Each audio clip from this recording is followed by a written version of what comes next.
Bismillahirrahmanirrahim. Alhamdulillah. Wassalatu wassalamu ala Rasulillah wa ala alihi wa sahbihi ajma'in. Rabbi shrah li sadri wa yassir li amri wahlul 'uqdatam min lisani yafqahu qawli. Yang saya muliakan Ustaz Yusuf, Tuan Haji Faisal, seterusnya puan-puan muslimat yang dirahmati Allah.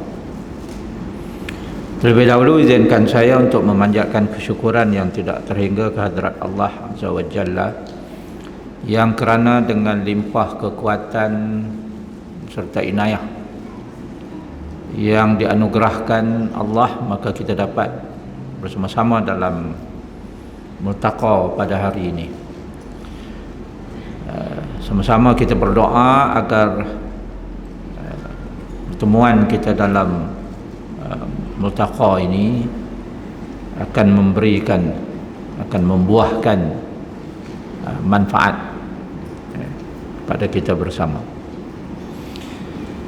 Dalam pertemuan hari ini saya diamanahkan untuk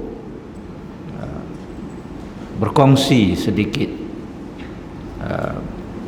maklumat yang saya yakin sebahagiannya puan-puan sudah pun sedia maklum. Maklumat berkaitan dengan wanita dan ketamadunan alam Melayu. Dia agak khusus untuk membicarakan tentang peranan yang pernah dimainkan dan peranan yang perlu dimainkan oleh wanita di alam Melayu ini.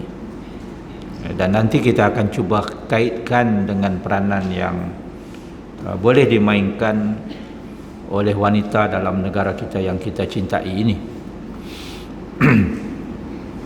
Sebenarnya kalau kita meneliti kepada catatan-catatan sejarah berkaitan dengan perjuangan wanita di alam Melayu ini, khususnya selepas kedatangan agama Islam, peranan yang dimainkan oleh tokoh-tokoh ataupun kita sebut Sri Kandi ini adalah merupakan penerusan ataupun kelangsungan kepada peranan yang telah ditunjukkan oleh wanita-wanita terdahulu di luar alam Melayu, khususnya di tanah Arab.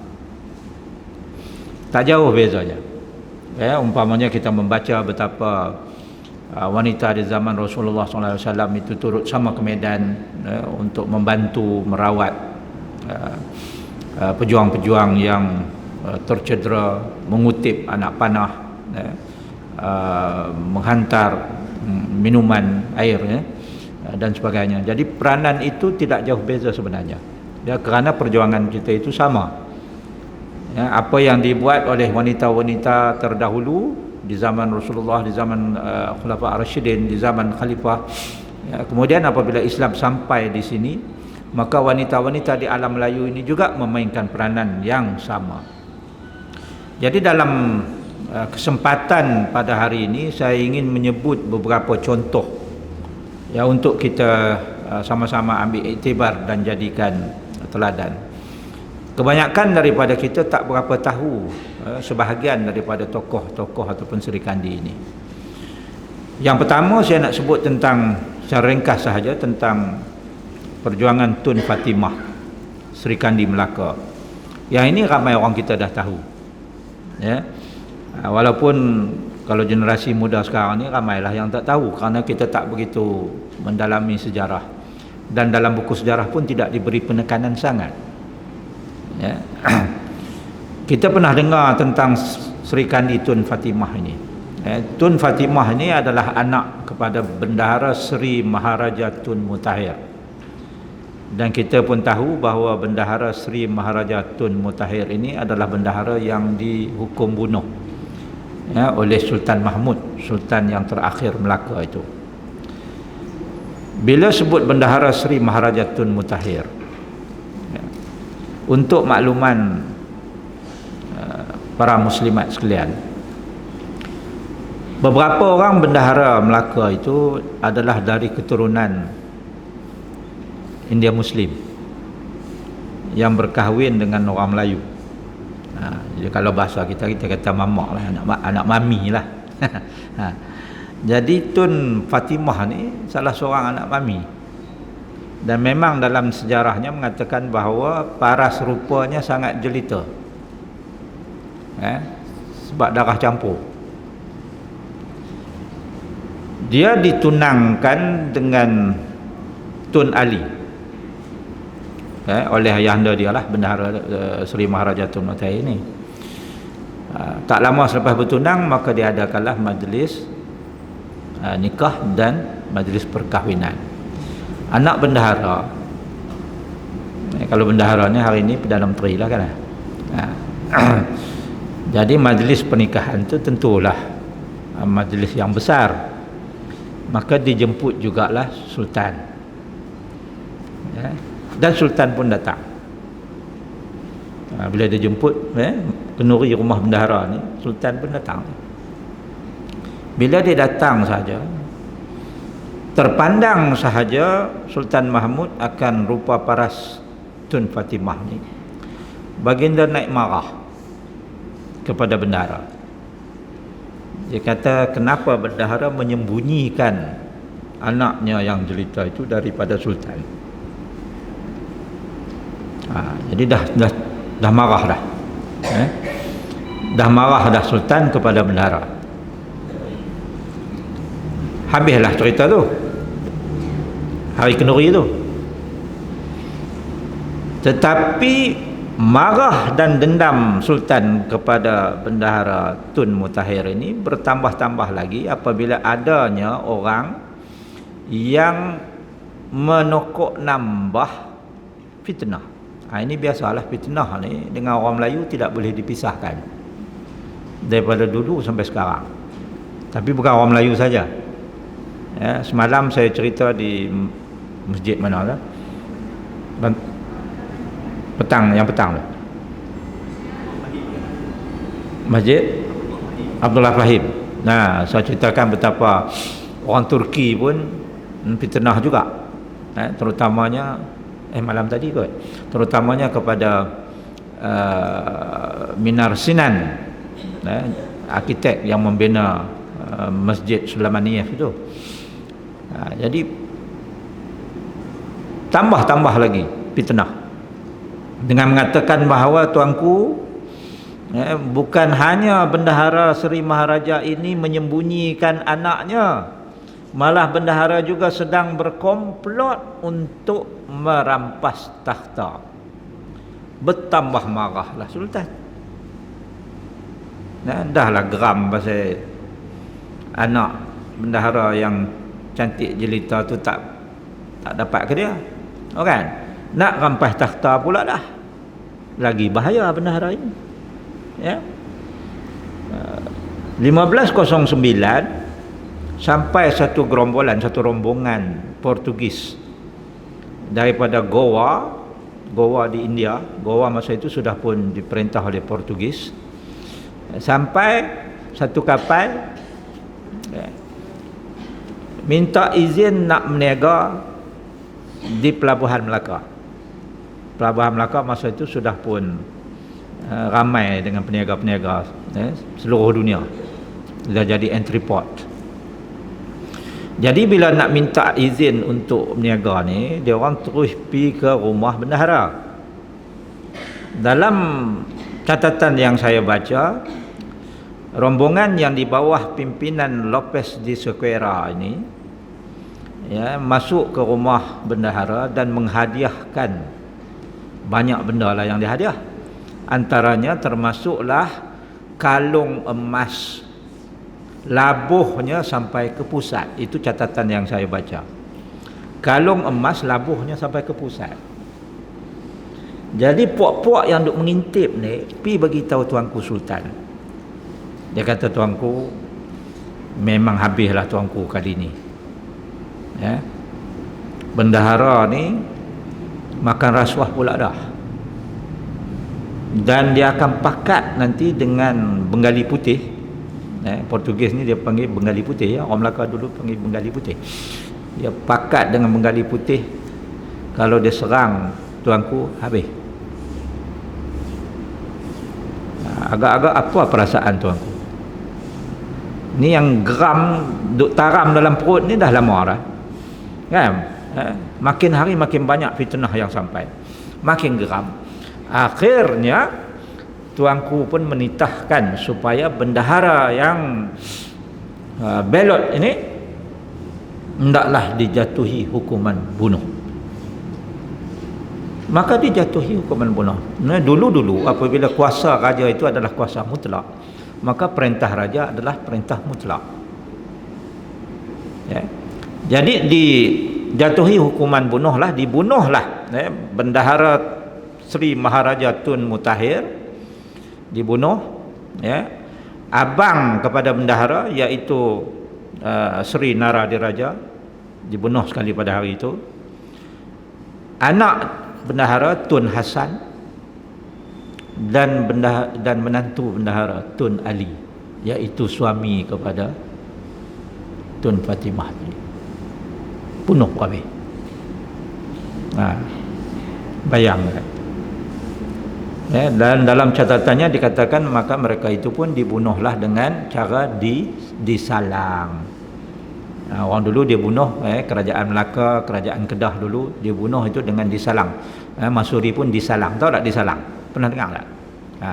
Disalang maknanya ditikam dengan keris panjang, tu keris penyalang, ditikam melalui ni tulang selangka ni.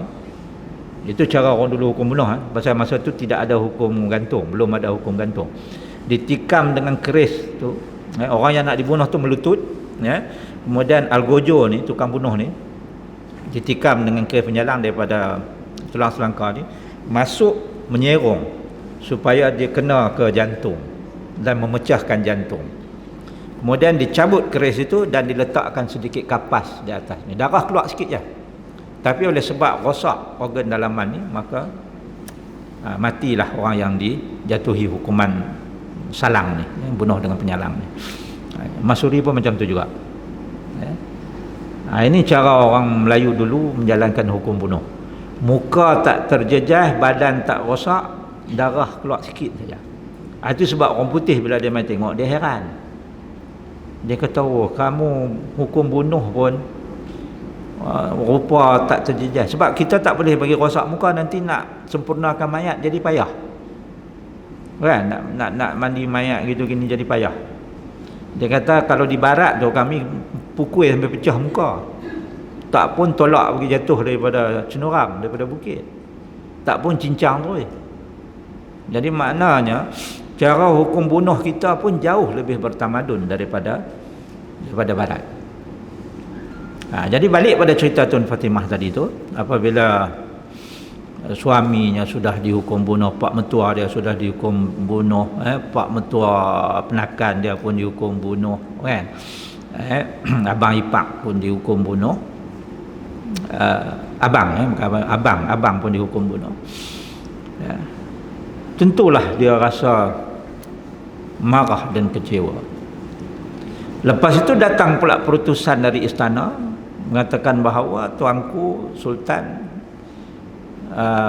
minta supaya dia mengahwini tuanku selepas eddahnya. Siapa mau?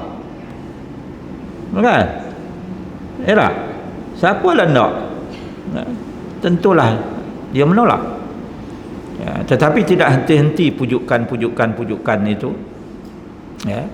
Dan akhirnya Tun Fatimah setuju.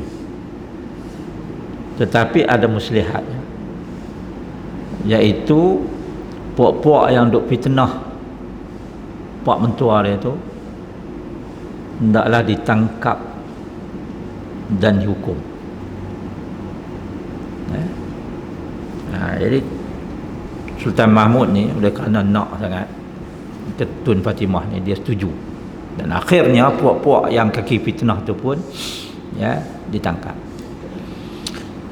2 tahun lepas itu, 15-11 bulan Ogos, kita pun tahulah apa yang berlaku.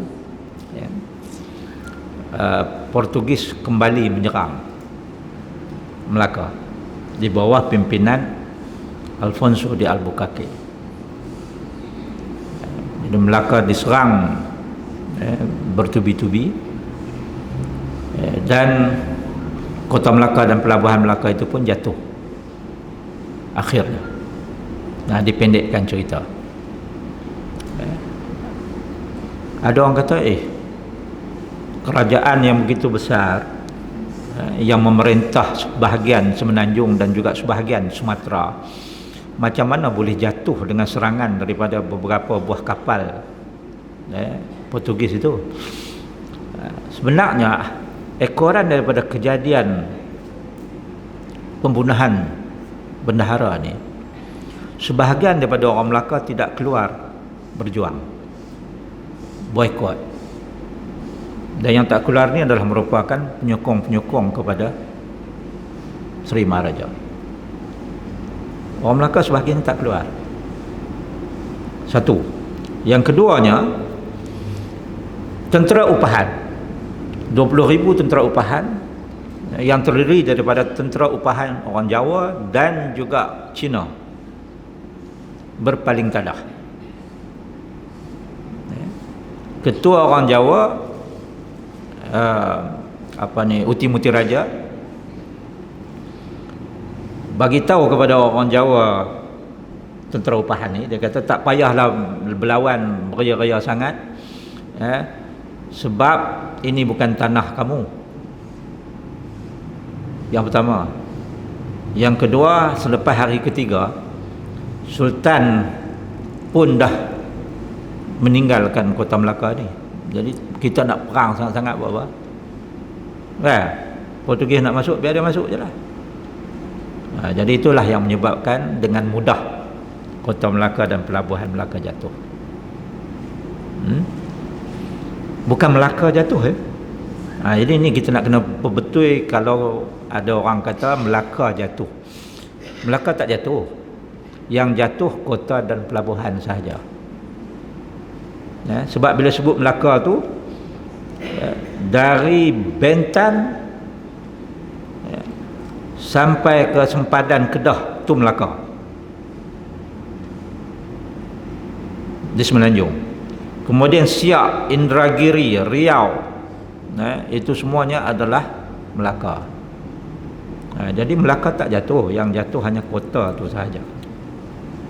Sultan berundur bersama dengan Tun Fatimah tadi, berundur ke Paguh, kemudian ke Bentan, dan terus melancarkan serangan balas.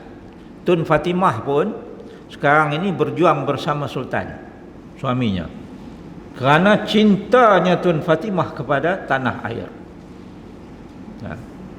Dia bukan peduli sangat adalah suami dia tu, tapi yang mustahak dia kata ni Melakanya kita pertahankan, maruah kita pertahankan, agama kita pertahankan. Jadi Tun Fatimah berjuang bersama-sama dengan suaminya Sultan Mahmud. Bila ke Paguh, dia pun turut sama ke Paguh. Paguh pun bawah Melaka pada waktu itu. Ingat waktu itu belum ada Johor, belum ada Perak. Semua itu dianggap Melaka. Pahang pun sebahagian daripada Melaka. Portugis menyerang balas dengan menghantar armadanya menyerang Bentan, menggempur Bentan. Jadi daripada Bentan, Sultan Mahmud dan Tun Fatimah berpindah lagi ke Kampar. Bukan Kampar di Perak ni, Kampar Sumatera. Kampar Sumatera. Dan dari Kampar itu mereka merancang serangan-serangan lagi. Jadi memang Portugis itu tak senang duduk. Sebab itu 130 tahun 1511 sampai 1641, 130 tahun Portugis duduk di kota Melaka itu, dia tak boleh buat apa-apa. Sebab selalu sangat kena serang balas. Jadi dia tak tenteram duduknya. Dia nak perluaskan dia punya kawasan serangan pun tak boleh, pasal dia kena duduk dalam kota tu. keluar saja kena serang, duduk dalam kota. Itu belum lagi mengambil kira serangan dari Aceh, ya, serangan-serangan daripada ketumbukan tentera Melayu lainnya. Jadi Tun Fatimah terus berjuang bersama suaminya Sultan Mahmud. Dengan Tun Fatimah, Sultan Mahmud dapat beberapa orang anak, antaranya ialah yang dinamakan Alauddin. Dan Sultan Alauddin inilah yang kemudiannya pada 1528, selepas 1528 begitu, kembali menyeberangi Selat Melaka ke Johor, mengasaskan kerajaan Johor lama. Barulah adanya Johor. Ini daripada anak dengan Tun Fatimah. Seorang lagi anak Sultan Mahmud yang namanya Raja Muzaffar, yang itu menyeberangi Selat Melaka, mengasaskan kerajaan Perak. Ini Sultan Perak yang pertama itu Sultan Muzaffar. Tapi Muzaffar ni bukan anak dengan Tun Fatimah, anak dengan Onang Kening, iaitu Puteri Kelantan. Daripada keturunan itulah sampai kepada Sultan Perak yang ada sekarang. Jadi itu kisah sejarahnya. Tapi yang saya nak sebut di sini adalah kekentalan semangat Tun Fatimah. Dan Tun Fatimah ini akhirnya mangkatlah dia dan dimakamkan di Sungai Kampar, Bangkinang, Riau, Sumatera. Ada makamnya di situ, makam Tun Fatimah. Sultan Mahmud pun sebelum itu lagi mangkat dan dimakamkan di Kampar juga. Itu Sultan Melaka yang terakhir. Lepas tu Melaka tak ada sultan lagi lah sampai hari ni. Ada seorang duk mengaku dia Sultan Melaka tu kena tangkap dengan polis. Jadi kita tak usah duk percayalah. Kan? Orang nak claim ni macam-macam. Jadi itu yang pertama yang kita kata Sri Kandi Melayu dalam sejarah kita. Yang kedua ni, bila sebut tentang Sri Kandi Alam Melayu, saya nak ceritakan seorang lagi. Yang ini pun sama juga hebat perjuangan dia. Mungkin muslimat pernah dengar, mungkin juga belum pernah dengar. Namanya Laksamana Kumalahayati. Laksamana Kumalahayati. Ini orang Aceh. Dia Laksmana. Dan dalam sejarah naval, sejarah tentera laut sedunia, Laksmana Kumalahayati adalah Laksmana wanita yang pertama di dunia.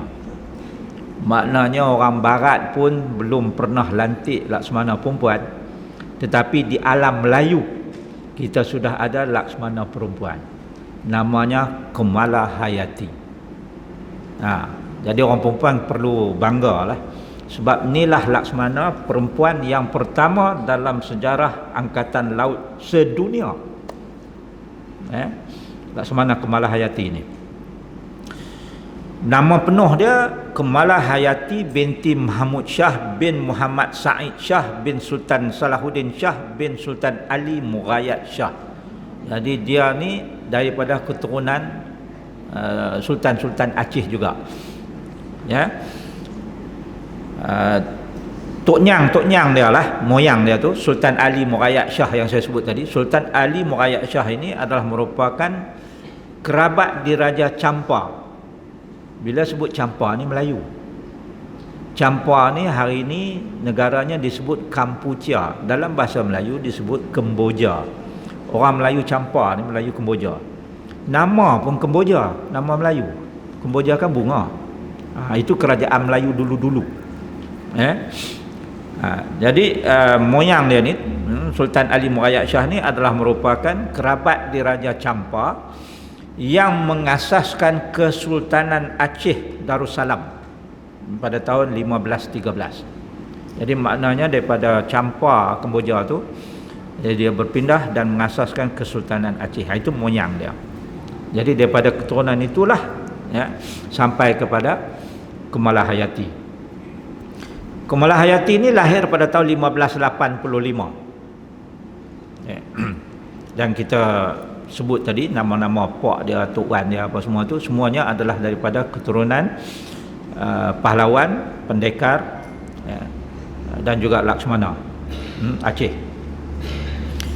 Dia ni dari kecil lagi dia minat ketenteraan. Ni Kemalahayati ni kasar. Kalau lah ni orang kata tomboy lah kot, no?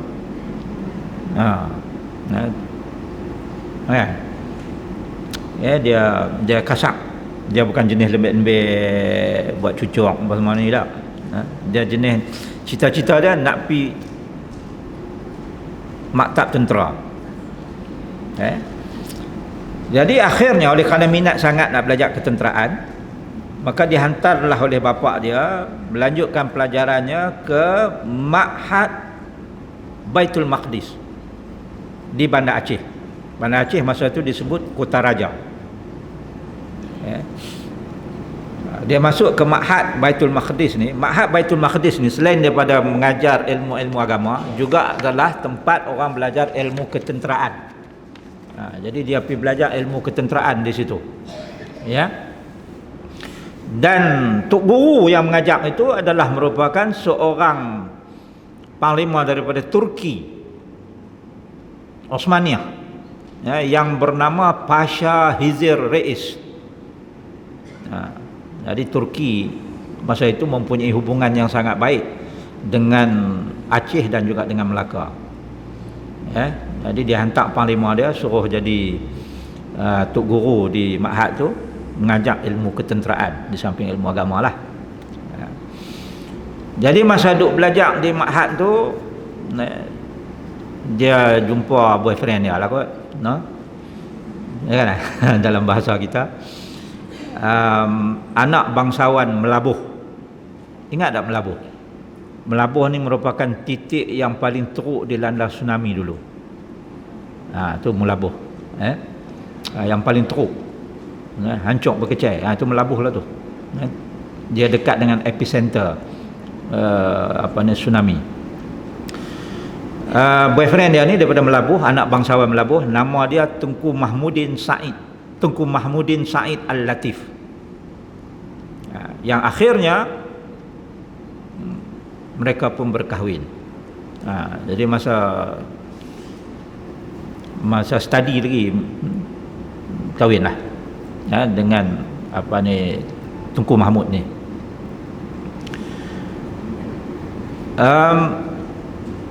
Lepas keluar daripada Ma'had di Baitul Maqdis itu, Kemalahayati dilantik oleh Sultan Aceh yang ketika itu bernama Sultan Alauddin Riayat Shah Al-Mukammil, menjadi ketua protokol Istana Darudunia. Nama istana Aceh masa itu adalah Istana Darudunia, dan Kemalahayati jadi ketua protokol di situ. Sesuai lah kononnya, pasal dia perempuan, jadi duduk dalam istana, jadi ketua istana. Suaminya Tengku Mahmud tadi, Tengku Mahmud Said Al-Latif tadi, dilantik menjadi Laksamana Aceh, yang bertanggungjawab mengepalai armada laut Aceh, mengawal Selat Melaka pada waktu itu. Masa tu armada Melaka dah tak ada lagi dah. Laksamana Melaka Hang Tuah tu dah tak ada lah masa tu. Ini zaman lain dah. Jadi Aceh masa itu melaksanakan kesamarataan, maknanya wanita pun boleh dilantik ke jawatan-jawatan tinggi. Nampak? Tu tahun 15 lebih tau. Orang putih ni yang dia duduk buat feminism, memperjuangkan kesamaan hak dan sebagainya, sebab dia orang tidak ada kesamaan hak di barat. Sebab tu dia duduk berjuang. Kita dari dulu lagi, ini abad ke-16 sudah bagi jawatan tinggi kepada wanita, ya, di samping laki-laki.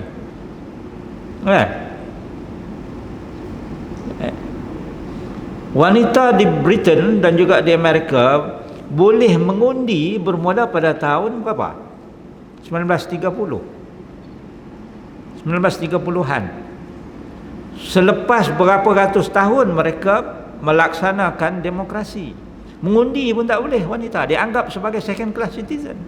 Sebab itu wanita sana bangun, ya, buat feminism, minta sama hak. Kita di Malaysia ni nak minta sama hak, memang dah sama pun. 1955 pilihan raya kita yang pertama, bukan hanya orang perempuan boleh mengundi, malah sudah boleh bertanding. Dan calon wanita, ya, pada tahun 1955 itu apa nama dia? Menang. Daripada kaum ibu UMNO, kemudiannya dia bertanding atas tiket PAS. Apa nama dia? Ya? Tak tahu? Cuba cari. Siapakah wanita yang pertama bertanding dalam pilihan raya 1955 dan menang? Malaysia pilihan raya yang pertama lagi. 1955 kita belum merdeka lagi. 1957 baru kita merdeka. 1955 pilihan raya yang pertama. Wanita Malaysia bukan hanya boleh mengundi, malah boleh bertanding. Dan bukan hanya bertanding, malah menang pula.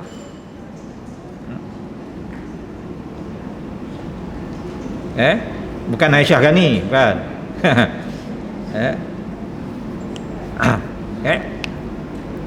Jadi Aceh pada abad ke-16 itu sudah pun mengamalkan kesamarataan ini, dan wanita dilantik, ke jawatan-jawatan tinggi, ya. Sebab dalam Islam pun tidak pernah melarang, ya, wanita itu daripada diberi, ya, tanggungjawab sedemikian, ya. Pada waktu itu berlaku peperangan yang besar antara Aceh dengan Portugis. Aceh berperang dengan Portugis masa itu, sebab Portugis dah 15-11 lagi dah mula mengacau di kawasan ini. Jadi berperanglah, di satu tempat yang namanya Teluk Haru. Dan tentera Aceh pada waktu itu diketuai oleh Sultan sendiri, dan angkatan lautnya oleh Laksamana Tengku Mahmud Said lah, suami kepada Kemalahayati. Perang ini Aceh menang, Portugis dihalau daripada Teluk Haru itu. Tetapi walaupun Aceh menang, ramai tentera-tentera Aceh itu gugur syahid. Antaranya termasuklah Laksamana Tengku Mahmudin Said itu, suami kepada Kemalahayati. Jadi seawal itu, ya, Kemalahayati kehilangan suaminya, ya. Hilang, kalah, mati dalam perang tu, walaupun Aceh menang. Jadi sedih ke tak? Tentulah sedih, tak payah tanyalah, kan? Tentu sahaja sedih, sebab Kemalahayati ini dia kehilangan suami, kan? Dan terpaksalah, ya, apa ni orang kita kata meratap, ya, atas kehilangan suaminya itu, ya. Kemudian dia pergi jumpa dengan tuanku Sultan Alauddin Shah Al-Mukammil. Dia kata dia bersumpah dia akan tuntut bela atas kematian suaminya. Sultan bagi ke, Sultan tak bagi ke, walaupun terpaksa bertempur seorang diri, Kemalahayati ini kata dia akan teruskan juga. Ini dia punya ketegak. Orang kita kata ketegak, kan?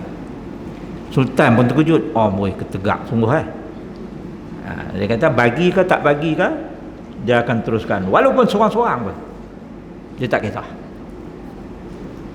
Jadi Sultan pun nak kata lagu benar. Kan, mau kalau tak bagi pun dia nak pi juga lawan dengan Portugis. Jadi terpaksa bagilah. Ya Sultan kata, tak apalah, dah tegak beginilah dia Sultan kata. Okeylah. Sultan kata beta izinkan. Tapi macam ni, kita tubuhkan satu regimen khas. Kita tubuhkan satu regimen khas dan Kumalah Hayati sendiri jadi ketua regimen ini, angkatan laut ini. Jadi mulai saat ini Sultan kata Kumalah Hayati beta lantik jadi Laksmana, dan itulah tarikh bermulanya Laksmana wanita pertama di dunia. Dia lantik untuk mengepalai angkatan laut, dan regimen khas yang dibentuk untuk diketuai oleh Kumalah Hayati ini namanya Inong Bali. Inong Bali. Ini adalah pasukan khas Inong Bali. Dan Inong Bali ini terdiri daripada anggotanya janda-janda yang kehilangan suami dalam perang melawan Portugis. Jadi janda-janda yang suami mereka syahid lawan dengan Portugis itu diambil untuk menganggotai Inong Bali ini. Ramai. Ramai. Cukuplah untuk jadi satu regimen. Jadi makin ramai join mana-mana yang kehilangan suami di Tanjung di Teluk Haru tu, pakat mai join. Bilang ada 1,000 orang. 1,000 orang janda-janda yang menyertai Inong Bali. Kemudian tak lama lepas itu anak-anak dara pula dah pakat mai jumpa Kumalah Hayati, kami pun nak join juga Inong Bali. Jadi akhirnya jadi 2,000 lebih orang dalam regimen khas Inong Bali di bawah pimpinan Laksmana Kumalah Hayati.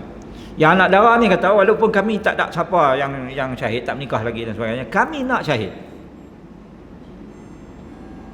Takkan tak boleh. Jadi ada 2,000 lebih.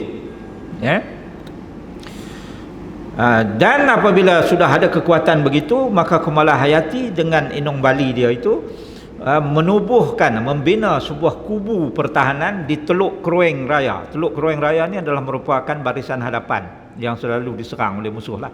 Jadi di Keruing Jaya, di Teluk Keruing Raya itu di Aceh, dibina kubu yang dipanggil nama Balai Inong Bali. Jadi kalau disebut dalam sejarah Aceh itu Balai Inong Bali, dia merujuk kepada kubu yang dibina oleh Kumalah Hayati dan regimen Inong Bali dia itu. Dan bukan hanya Balai Inong Bali ini menjadi kubu pertahanan, malah dia jadi macam pusat perlindungan bagi wanita-wanita yang kehilangan suami dalam perang. Jadi wanita yang kehilangan suami dalam perang, yang tak ada saudara mara, yang jadi yatim piatu, mailah duduk di situ. Jadi tolong masak makanan kepada regimen Inong Bali ni. Dan Sultan nampak puak-puak ni makin bagus. Jadi Sultan kata nampak bagus dan tersusun. Malah lebih tersusun daripada yang laki-laki punya. Yang laki-laki tahulah kan. Dalam perjuangan pun selalu macam tu kan. Laki-laki dia, pengalaman saya lah duk buat kursus selalu, dia main tapi dia duduk di luar isap rokok, puih gitu kan.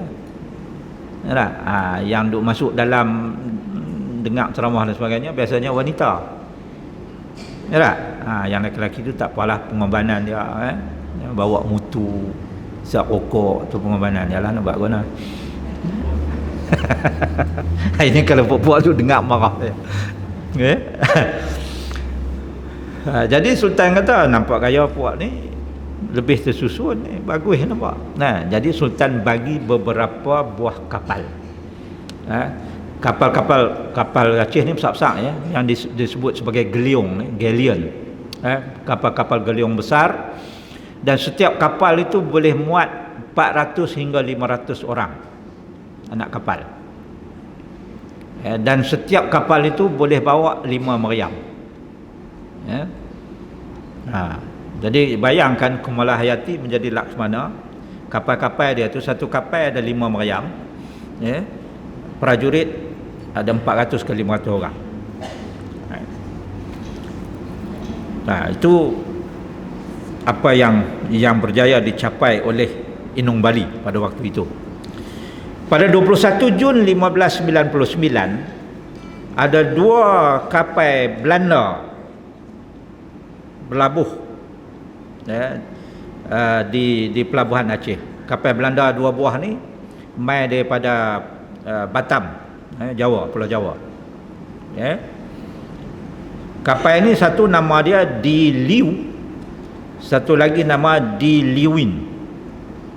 Ya.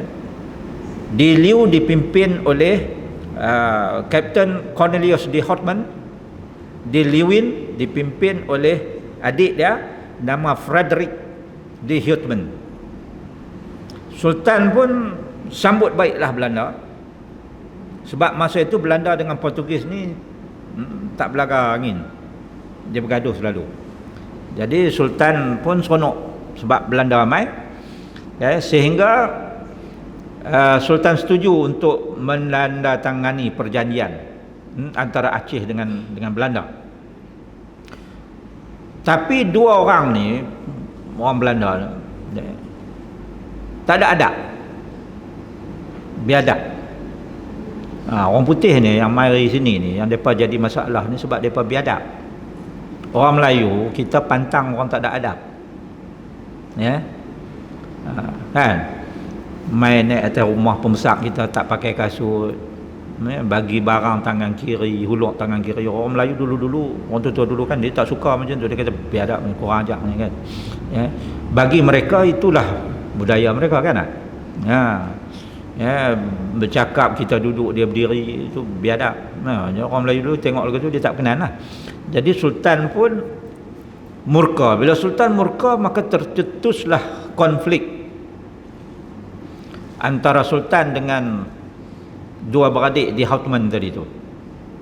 Ya, mula nak sign lah perjanjian, tapi tengok kau ajak sangat tak jadi.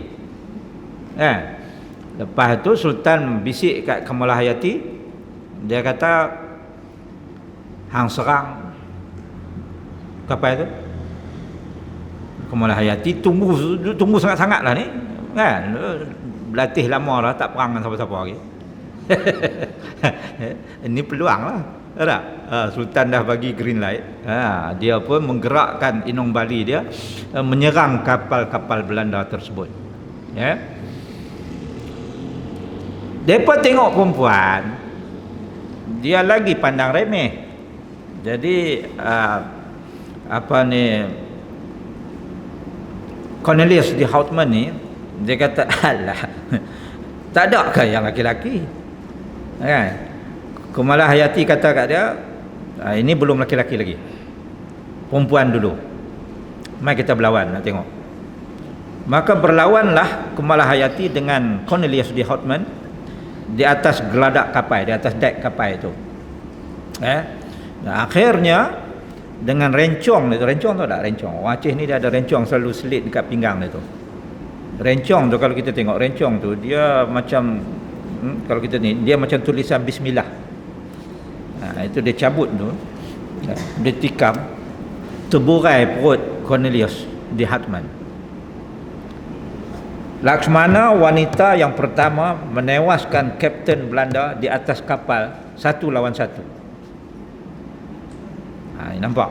Sebab tu saya nak sebut dan nak cerita sangat pasal Kumalahayati ni. Kalau muslimat tak naik semangat, saya tak tahulah. Saya baca pun naik semangat dah. 1 lawan 1. Kan, yang duk gelak kat orang sangat tadi, pam dia bagi pecah perut. Ambil hang. Okey.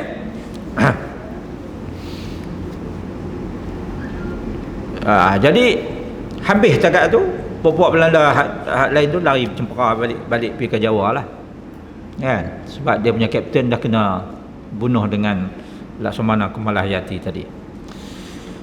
21 November 1600, satu lagi ekspedisi Belanda sampai di pelabuhan Aceh. Kali ini diketuai oleh Paulus van Carden.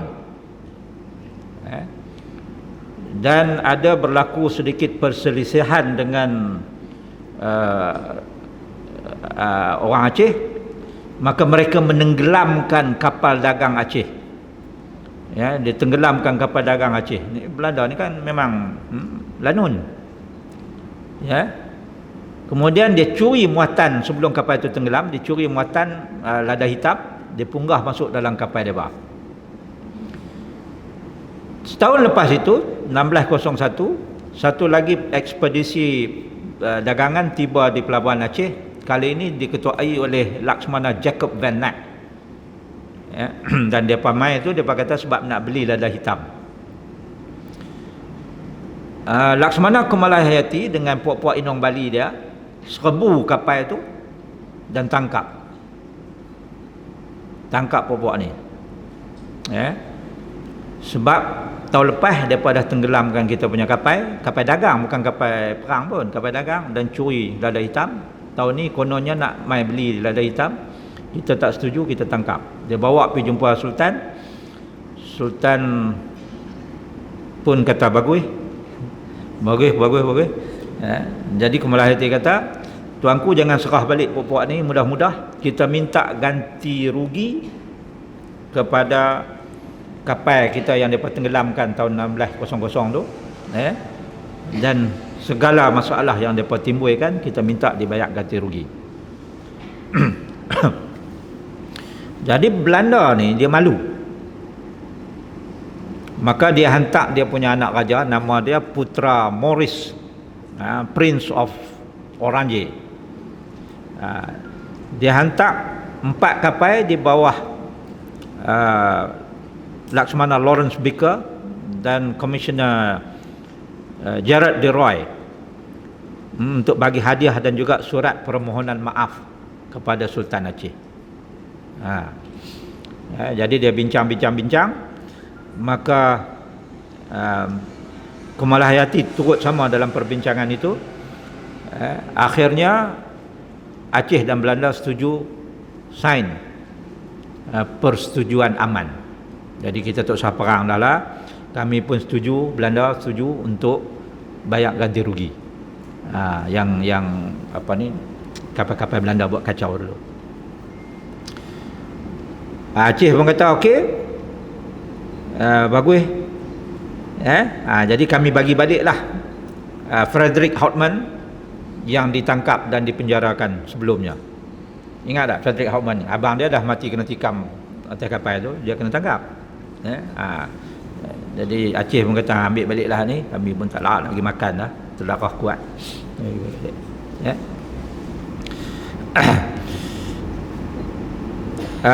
Aceh minta Belanda bayar ganti rugi atas kekacauan yang dilakukan sebelum ini, dan Belanda pun kata okeylah, kami bayar balik ganti rugi 5,000 keping wang emas. 5,000 keping wang emas, duit emas, wang emas 5,000 keping. Dan Aceh kata okeylah, Belanda diizinkan untuk berdagang di pelabuhan Aceh. Tak lama lepas itu Sultan Aceh menghantar 3 dutanya ke Amsterdam untuk melawat Putra Maurice untuk melanjutkan hubungan diplomatik antara Aceh dengan Belanda. Jadi kalau kita tengok kebijaksanaan diplomatik Laksmana Kumalahayati ini telah membuahkan hasil. Dan sekali lagi apabila Inggeris pula sampai ke Selat Melaka ni, sebab mula-mula sampai Portugis, lepas tu Belanda, kan? Lepas tu barulah Inggeris sampai. Inggeris sampai di bawah pimpinan Sir James Lancaster. Jadi James Lancaster ni dia sampai saja, sebelum dia jumpa Sultan, dia pergi jumpa dengan Kumalahayati dulu. Tarikhnya dia 6 Jun 1602. Dan minta izin untuk menjalankan hubungan diplomatik antara Inggeris dengan Aceh, dan minta Aceh memusuhi Portugis. Sebab Inggeris dengan Portugis memang tak kawan masa tu kan. Jadi Kemalahayati ni walaupun dia meluat dengan Portugis, dia tak kata setuju terus dengan Inggeris. Sebab kalau dia kata setuju terus, nampak sangat macam seolah-olah dia ikut Inggeris. Jadi apa yang dia buat? Dia kata kami tak nak komit apa-apa selagi tak ada hitam putih daripada Queen England. Queen England masa itu ialah Queen Elizabeth yang pertama. Mati hari itu tu Elizabeth yang kedua. Ini zaman Elizabeth yang pertama.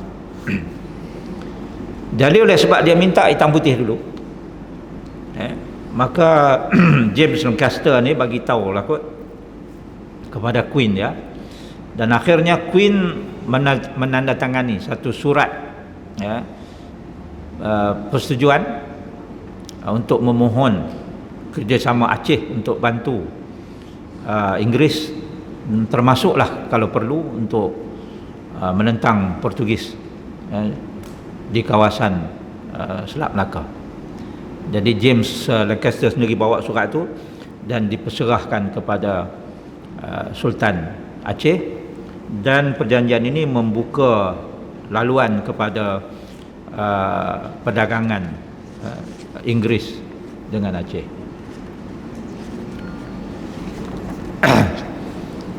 Jadi Sultan pada waktu itu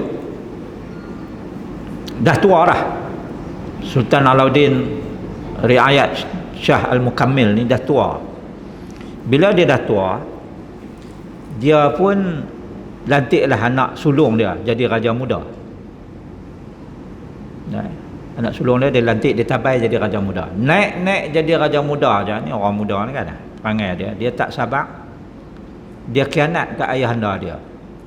Dia rampas takhta dan dia tabalkan diri dia sendiri sebagai raja di bawah nama Sultan Ali Riayat Shah. Tu tahun dia 1604. Dia naik jadi raja. Bila dia naik jadi raja, dia tak boleh buat kerja. Galak nak jadi raja lah. Jadi raja tak erti nak buat kerja. Kan? Duk sibuk ceramah je sana sini. Saya tak kata kat siapa-siapa lah kan. Awak duk gelak. Kan? Duk sibuklah ceramah sana sini. Dan pada tahun itu apabila dia naik jadi raja sendiri tu, kan, dia khianat ke ayah dia tu, Aceh mula dilanda macam-macam masalah. Antaranya ialah kemarau. Lepas tu pertumpahan darah sesama kerabat diraja. Lepas tu ancaman Portugis yang semakin hebat, yang datang dari Melaka, sebab masa tu Portugis duduk di kota Melaka. Dalam keadaan negara dia teruk tu, dengan kemaraunya, dengan kerabat diraja duk berkelahi sama sendiri, dengan Portugis duk serang, Sultan Ali ni yang galak sangat nak jadi sultan tu, dia boleh buat acuh tak acuh ya.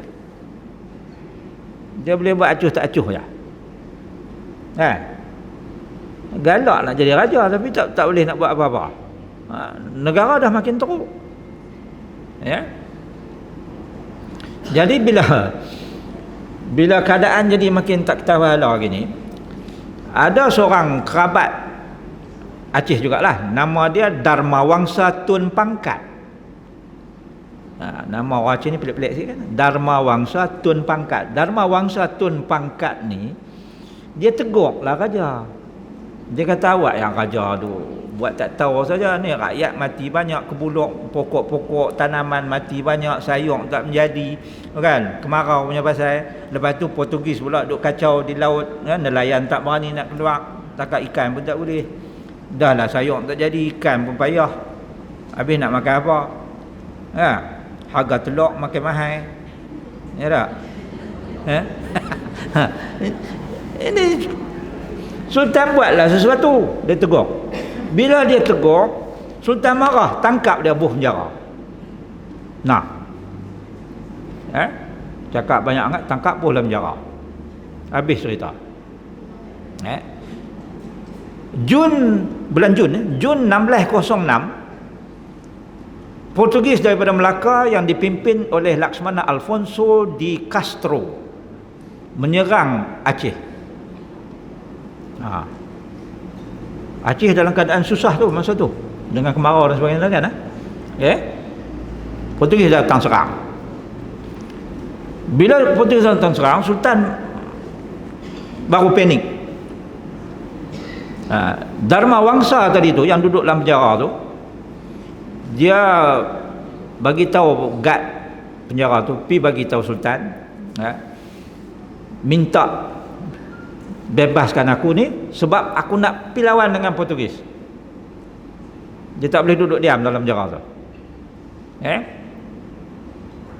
Jadi Sultan tanya ke Malahayati, ini macam mana ni? Dharma Wangsa dia minta nak pi perang. Malahayati kata, ini peluang dia untuk mempengaruhi Sultan supaya membebaskan Dharma Wangsa ni. Jadi dia pun bagi tahu Sultan, dia kata, bagus, tolong lepaskan dia, sekurang-kurangnya dia boleh bantu dalam peperangan. Maka Dharma Wangsa pun dibebaskan, dan Dharma Wangsa join dengan Inong Bali, yang pasukan regimen tadi berperang dengan Portugis. Dan Portugis berjaya dihalau keluar daripada perairan Aceh. Jadi Sultan Ali ini dilihat lemahlah oleh rakyat dia sendiri. Akhirnya Kemalahayati pujuk Sultan Ali, dia kata, tuanku, kita kena sayang ke negara lebih daripada tuanku punya kroni, nak beranak kan. Jadi tuanku tak boleh perintah turunlah, kalau tidak lagi teruk kan. Kita pun tiap-tiap kali perang bukan tak ada orang kita yang syahid. Dia pun pikak-pikak betul juga, dia kata, aku ni naik tahta tapi negeri jadi makin tak tawahala. Okey lah, dia kata, aku setujulah aku turun. Tapi nak tabai siapa jadi raja? Kemalahayati kata, tu Dharma Wangsa tu, dia bagus. Maka Sultan Ali pun kata, ikut hampa. Maka dilantiklah Dharma Wangsa itu menjadi Sultan Aceh Daruddunia, dan Dharma Wangsa ini ditabalkan, menukar namanya kepada Sultan Iskandar Muda Mahkota Alam. Inilah Sultan Iskandar Muda Mahkota Alam, dan Sultan yang berjaya membawa Aceh ke zaman kegemilangan semula. Inilah Sultan yang mari serang Kedah ni. Masa dia lah, dia bawa 2,000 orang Kedah dengan Sultan Kedah sekali pergi duduk di Aceh. Nama tempat duduk tu Kampung Kedah. Kalau pergi ke Aceh tu ada Kampung Kedah. Itulah puak-puak ni lah dia bawa pergi sana. Lepas dia mangkat, anak dia Sultan Iskandar apa, saya tak ingat, naik. Sultan tu bila dia naik, dia tak minat dengan orang Kedah tu, dia suruh balik. Jadi puak tu balik dah pula.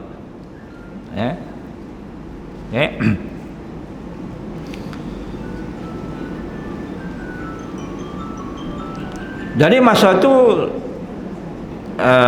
kalau kita tengok, orang perempuan di Aceh ini lebih diyakini oleh Sultan, terutamanya Sultan tua lah, Sultan Alauddin Rakyat Shah ni. Sampaikan dia melantik bukan hanya Laksamana Kemalahayati, tetapi dia lantik seorang lagi nama Cut Limpah, itu sebagai ketua spy, ketua perisik. Sebab bagi dia kata orang perempuan ni lebih bersungguh-sungguh, lebih serius buat kerja kan. Jadi ni ini apa yang dibaca oleh Sultan pada masa itu terhadap komitmen orang perempuan di Aceh. 9 tahun, ikut catatan dia 9 tahun Kemalahayati menjadi Laksamana, memimpin Inong Bali, sehingga akhirnya Inong Bali itu terkenal ke seluruh Sumatera. Dan banyak peperangan yang dikepalai oleh beliau itu berjaya membuahkan hasil memenangkan Aceh dan menghalau musuh dia, sama ada Belanda ataupun Portugis. Akhirnya Kumalahayati sendiri syahid dalam peperangan menentang armada Portugis berhampiran dengan Teluk Keruing Raya. Dan mayat beliau itu dikebumikan di kawasan yang bernama Bukit Kuota Dalam, lebih kurang 34 km daripada Bandar Aceh hari ini. Jadi dia pun akhirnya syahid juga dalam perang dengan Portugis, perang di laut, di Teluk Keruing itu. Jadi kita lihat ketokohan seorang Laksmana wanita yang semangatnya begitu kental sekali, berjuang di medan, di lautan.